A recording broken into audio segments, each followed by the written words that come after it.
तो अब हम बात करते हैं बेनाइन एंड मैलिग्नेंट ट्यूमर्स की। तो सबसे पहले आता है बेनाइन ट्यूमर। तो होता क्या है, अगर फॉर एग्ज़ाम्पल हमारे cancer in human internal organs के बारे में बात करें तो लंग्स में कैंसर हो सकता है, गोल ब्लैडर में हो सकता है, यूरिनरी ब्लैडर में हो सकता है, पैनक्रियाज में, किडनी में, liver, lymph node, thyroid, testicle, blood, intestine, brain, stomach. तो यहाँ पर हमारा ट्यूमर प्रेजेंट हो सकता है। तो इसी वजह से क्या होता है कि हमें चाहिए कि इन ऐसे ट्यूमर्स या ऐसे कैंसरस सेल्स को हम रिमूव कर सके बॉडी में। तो यहाँ पर हम बात भी करेंगे कि कैसे हम डिटेक्ट करें ऐसे ट्यूमर्स को और कैसे हम ट्रीटमेंट प्रोवाइड करें। तो हमने अभी डिस्कस किया बेनाइन ट्यूमर्स होता क्या है। तो normally remain confined to their original location. For example ये हमारा सिर्फ लंग में ही प्रेजेंट या सिर्फ स्टमक में ही प्रेजेंट होगा या टेस्टिकल में प्रेजेंट होगा।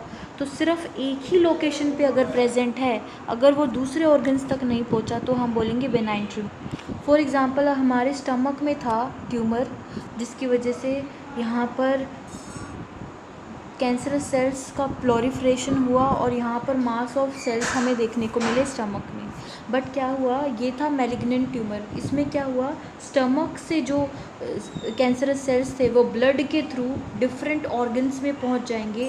फॉर एग्जांपल ब्रेन में पहुँच गया, इंटेस्टाइन में पहुँच गया, किडनी में पहुँच गया और काफ़ी अदर लोकेशंस पे ये टारगेट करता है एंड ये पूरी बॉडी में स्प्रेड कर जाता है इन्वेजन प्रोसेस से एंड रैपिडली डिवाइड करके ग्रो करेगा एंड कंपटीशन प्रोवाइड करेगा नॉर्मल सेल्स को। This will lead to the whole body cancerous. तो ये बहुत ख़तरनाक प्रॉपर्टी होती है कैंसरस सेल्स की। तो हमने अभी डिस्कस किया, अगर ये सिर्फ स्टमक में प्रेजेंट है ट्यूमर तो हम बोलेंगे बेनाइन ट्यूमर, और अगर ये स्टमक से डिफरेंट ऑर्गन्स तक पहुंच गया then we will say it malignant tumour. तो benign tumor normally refined to their original location, they do not spread to the other parts of the body, they cause little damage। तो अगर हम बात करें malignant की, तो malignant के बारे में अभी हमने डिस्कस किया। The mass of proliferated cells called tumour और neoplastic cells, these grow very rapidly and invade and damage surrounding normal cells or tissues which are called the actively dividing cancerous cells. As a result क्या होएगा, make normal cells to starve for vital nutrients due to competition. तो normal cells भूख के मारे मरने लग जाएंगे और कैंसरस सेल्स प्रोलिफरेट करेंगे। और ये क्यों है, because of the competition that the cancerous cells is providing to the normal cells. तो इसमें क्या हुआ, जो सेल्स स्लोज्ड मतलब जो शेड हुए, जो रिमूव हुए, एक पर्टिकुलर ऑर्गन के जो ट्यूमर्स थे वो दूसरे ऑर्गन्स तक पहुंच जाते हैं थ्रू द ब्लड। तो they reach other distinct sides through blood and जहाँ पर भी उनको जगह मिलती है, वेर एवर लॉज मतलब स्टक, जहाँ पर भी वे रुक जाते हैं वहाँ पर ही वे न्यू ट्यूमर्स बनाने लग जाते हैं। इसी प्रॉपर्टी को हम बोलते हैं मेटास्टैसिस, जो कि एक मोस्ट फियर्ड प्रॉपर्टी है एक मैलिग्नेंट ट्यूमर्स की। याद होना चाहिए, this property is called metastasis. तो this is the most feared property of malignant tumours. तो मेटास्टैसिस हमने अभी डिस्कस किया। मैलिग्नेंट ट्यूमर फियर्ड प्रॉपर्टी, ऐसा ही मिलता जुलता वर्ड आता है मेटाजेनेसिस। मेटाजेनेसिस ओबेलिया में देखने को मिलता है, जो कि अल्टरनेशन ऑफ जनरेशन दिखाता है। Third is metamerism. Metamerism is serial repetition of particular organs both internally and externally which is present in annelida। annelida में present होता है मेटामेरिज्म। हम अगर बात करें मेन कॉज ऑफ कैंसर, तो कैंसर 3 एजेंट्स की वजह से ही होता है और इन्हीं एजेंट्स या इन्हीं सब्सटेंसेस को हम बोलते हैं, इन्हीं सब्सटेंसेस को हम नाम देते हैं कार्सिनोजेंस। तो कार्सिनोजेंस 3 हैं, 3 एजेंट्स की वजह से है। पहला है फिजिकल, दूसरा chemical and third is biological. तो हम पहले डिस्कस करते हैं फिज़िकल के बारे में। तो फिज़िकल में आता है ionising radiation and non ionising radiation. Ionising में आता है हमारे 2 टाइप के, एक्सरे और गामा रेज, और नॉन आयनाइजिंग में आता है यूवी रेज। तो अगर हमने एक्स रेज गामा रेज या यूवी रेज दे दिए किसी इंसान को, तो उसमें उसका डीएनए जो है वो डैमेज हो जाता है, और डीएनए की डैमेज की वजह से वहाँ पर आते हैं नियोप्लास्टिक। अभी हमने डिस्कस किया था नियोप्लास्टिक वर मैलिग्नेंट ट्यूमर्स। तो यही ट्यूमर सेल्स नियोप्लास्टिक सेल्स बन जाते हैं which cause the transformation of normal sales into cancerous cells. ठीक है, तो हमने पहले डिस्कस किया physical. Next is chemical. Chemical में आता है अगर हमने कुछ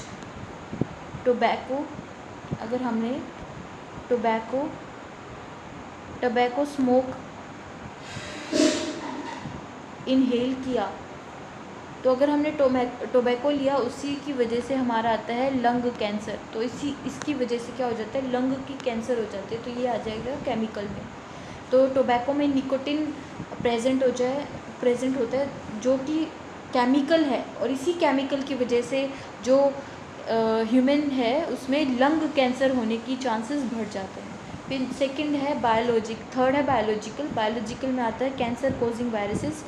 तो ऐसे वायरसेस जिसके अंदर ओंकोजेनिक जीन्स प्रेजेंट है, उन्हीं वायरसेस को बोलते हैं ओंकोजेनिक वायरसेस। तो ऐसे वायरसेस में जो जीन हमने प्रेजेंट किया ओंकोजेनिक जीन, जो कि एक वायरल ओंकोजीन है जो कि कोज करता है कैंसर कोजिंग कार्सिनोजन, जो कि एक बायोलॉजिकल एजेंट है। सेकंड नंबर पे ही आता है सेवरल जीन्स जो हमारी बॉडी में नॉर्मल ह्यूमन सेल्स में प्रेजेंट होता है, ये इनएक्टिव स्टेट में होते हैं। इन्हीं से जो जीन्स है उनको बोलते हैं सेलुलर ओंकोजीन्स या सी ओंको और प्रोटो ओंकोजीन्स। तो अगर हम नॉर्मल सेल्स में बात करें तो ये इनएक्टिव होते हैं, ये एक्टिव नहीं होते। तो सी ओंकोजीन या प्रोटो ओंकोजीन्स सिर्फ प्रेजेंट होते हैं ह्यूमन सेल्स में, लेकिन जब अगर उनको एक्टिवेट कर दें हम सर्टेन कंडीशंस में तो वे बन जाते हैं कैंसरस, और इसी वजह से कॉज करते हैं ओंकोजेनिक ट्रांसफॉर्मेशन ऑफ सेल्स, इसी वजह से बन जाते हैं कैंसरस सेल्स। तो हम आगे बात करते हैं कैंसर डिटेक्शन एंड डायग्नोसिस की। तो अगर हमने अर्ली डिटेक्ट कर लिया कैंसर है अगर इंसान ने, और उसने पहले ही डिटेक्ट कर लिया कि हाँ मेरे को कैंसर है, तो उसका अर्ली ट्रीटमेंट हो जाएगा और इन मैनी केसेस ठीक भी हो जाएंगे।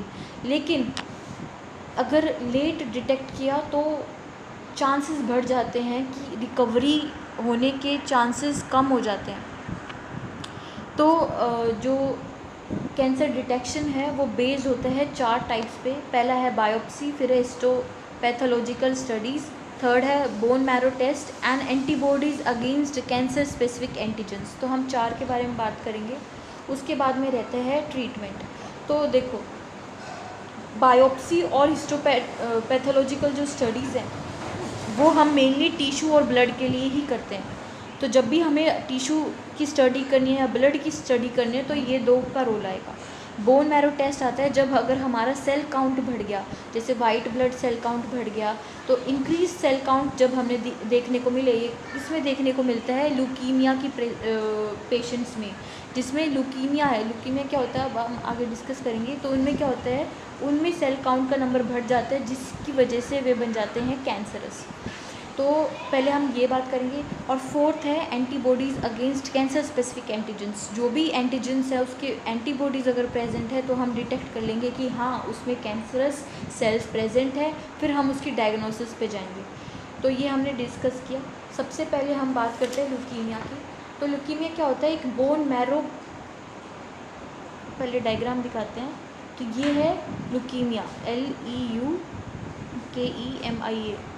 तो ल्यूकीमिया में क्या होता है, ऐसी डिजीज़ जहाँ पर बोन मैरो प्रोड्यूस करने लग जाता है abnormal WBCs in large amount, और उन्हीं लार्ज अमाउंट WBCs की वजह से ये एबनॉर्मल है। तो अगर नॉर्मल नहीं है तो ये जो इन्फेक्शंस के अगेंस्ट फाइट कर नहीं पाएंगे, और उसी वजह से क्या होगा कि जो नॉर्मल हेल्दी सेल्स हैं जैसे RBCs, प्लेटलेट्स, उनको अफेक्ट करेगा, और जिसकी वजह से अनीमिया देखने को मिलेगा, RBCs का काउंट कम देखने को मिलेगा, प्लेटलेट्स का काउंट डिक्रीज़ होएगा, और WBCs का अमाउंट कम देखने को मिलेगा। फॉर एग्जांपल हमने ये डायग्राम है, इस डायग्राम में देखो ये है रेड कलर के जो हैं,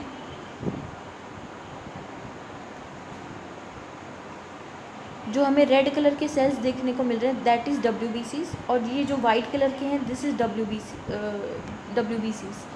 तो ये हमने नॉर्मल ब्लड में देखा।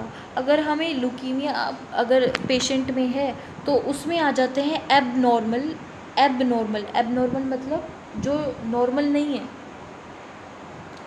तो एब नॉर्मल WBCs को ही हम बोलते हैं, हम क्या बोलते हैं, ल्यूकीमिया सेल्स। ठीक है, तो ये क्या है, यहाँ पर प्रेजेंट होते हैं ल्यूकीमिया सेल्स जो कि एबनॉर्मल WBCs है। और आप देख सकते हो पहले RBC का अमाउंट कितना था और अब कितना है। तो पहले RBC का अमाउंट ज़्यादा था और अब RBC का अमाउंट कम होने लग गया।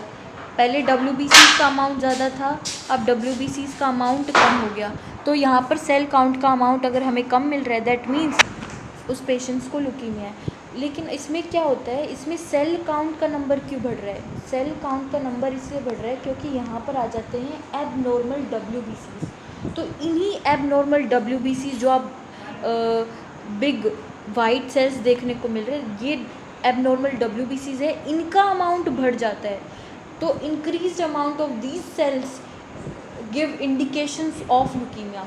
तो ल्यूकीमिया में क्या होगा, ये एक जेनेटिक म्यूटेशन है जिसकी वजह से अनकंट्रोल्ड सेल ग्रोथ देखने को मिलेगा which prevent the normal functioning of production of body blood cells. और ये इसी वजह से पोटेंशियली ये डिफरेंट ऑर्गन्स तक पहुँचेंगे, स्प्रेड करेंगे and it will decrease the amount of RBCs।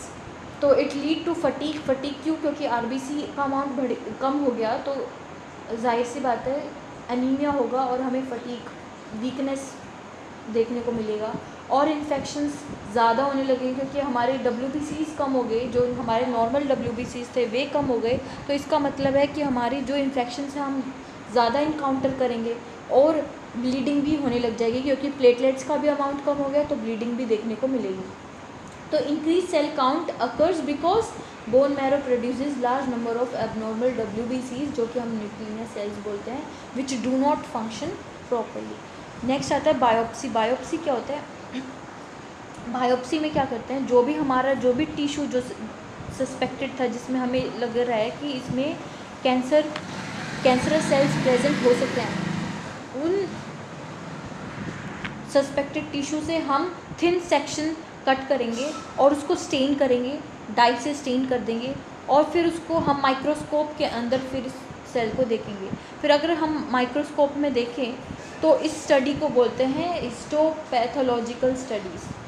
तो बायोप्सी एक कंप्लीट प्रोसेस है जहाँ पर हमने पीस ऑफ सस्पेक्टेड टिश्यू लिया, फिर उसका थिन सेक्शन बनाया, उसको स्टेन किया, फिर हम उसको एग्जामिन कर रहे हैं। लेकिन ये स्टडी जहाँ पर हम मतलब जहाँ पर भी हिस्टो आ जाए मतलब वो टिश्यू है और पैथोलॉजिकल मतलब उसकी पैथी को हम समझ रहे हैं। तो जहाँ पर हम स्टडी कर रहे हैं टिश्यू की पैथोलॉजी को उसे बोलते हैं हिस्टोपैथोलॉजिकल स्टडीज़। तो हमने पहले यहाँ पर दो डिटेक्शन देखे थे, बायोप्सी और हिस्टोपैथोलॉजिकल स्टडीज़। ये दोनों काम में आते हैं जब हमें माइक्रोस्कोप के अंदर देखना होता है कि टिश्यू की स्टडी करनी होती है कि क्या उसमें कैंसरस सेल्स प्रेजेंट है या नहीं है। तो ये पैथोलॉजिस्ट करते हैं इस काम को। जो थर्ड था बोन मैरो टेस्ट, वो भी हमने डिस्कस कर लिया। अब लास्ट आता है antibodies against cancerous specific antigens. तो इसके बारे में अगर हम बात करें तो यहाँ पर आएंगे हमारे सर्टेन कैंसर्स, जो भी सर्टेन कैंसर्स होते हैं ना उसके कुछ स्पेसिफिक एंटीबॉडीज़ प्रोड्यूस होती हैं। तो अगर हमारे वहाँ पर एंटीबॉडीज़ प्रोड्यूस हो रही है उन एंटीजेंस के अगेंस्ट तो हम कह देंगे कि हाँ इसमें कैंसरस सेल्स प्रेजेंट है। तो इसी स्टडी को हम आगे बढ़ाएं तो यहाँ पर हम पढ़ेंगे कि कैसे हम डिटेक्ट करें कि कैंसरस सेल्स इंटरनल ऑर्गन्स में प्रेजेंट है या नहीं है। तो यहाँ पर देखो 3 टेक्निक हैं। पहला है रेडियोग्राफी, CT मतलब कंप्यूटेड टोमोग्राफी एंड MRI मतलब मैग्नेटिक रेजोनेंस इमेजिंग। तो पहले रेडियोग्राफी की बात करें, रेडियोग्राफी वहाँ यूज़ करते हैं हम जहाँ पर हमें एक्स रेज देखनी है। अगर हमें एक्स रेज देखनी है तो आपको पता है एक्स रे स्कैन, तो आपने सुना होगा एक्स रे स्कैन। तो एक्स रे स्कैन कब होता है? जब हमें रेडियोग्राफी की मदद से हम डिटेक्ट कर रहे हैं तो एक्स रेज की मदद से हम रेडियोग्राफी परफॉर्म करते हैं। तो एक्स रे क्या है? एक आयनाइजिंग रेडिएशन है। अब है सीटी, कंप्यूटेड टोमोग्राफी, मतलब यहाँ पर भी हम आयनाइजिंग रेडिएशंस यूज़ करते हैं, जैसे एक्स रे यूज़ करेंगे और इससे हम वेरी इंपॉर्टेंट 3D इमेजेस बना सकते हैं। तो अगर हमें 3D इमेज चाहिए तो हम सीटी स्कैन का यूज़ करेंगे। फिर नेक्स्ट आता है एमआरआई। एमआरआई तब यूज़ करते हैं हम जब हमें एक्यूरेट स्टडी करनी है। तो यहाँ पर आएगा एक्यूरेट स्टडी। तो अगर हमें एक्यूरेट स्टडी करनी है, हमें देखना है कि क्या यहाँ पर कोई लिविंग टिश्यू में कैंसर सेल्स प्रेजेंट है या नहीं है, तो हम एमआरआई करेंगे टू बी मोर प्रिसाइज। तो इसमें हम स्ट्रॉन्ग मैग्नेटिक फील्ड्स का यूज़ करते हैं, नॉन आयनाइजिंग रेडिएशंस का, जैसे यूवी रेज, और इन्हीं से ही हम एक्यूरेटली डिटेक्ट करते हैं pathological and physiological changes in living tissues.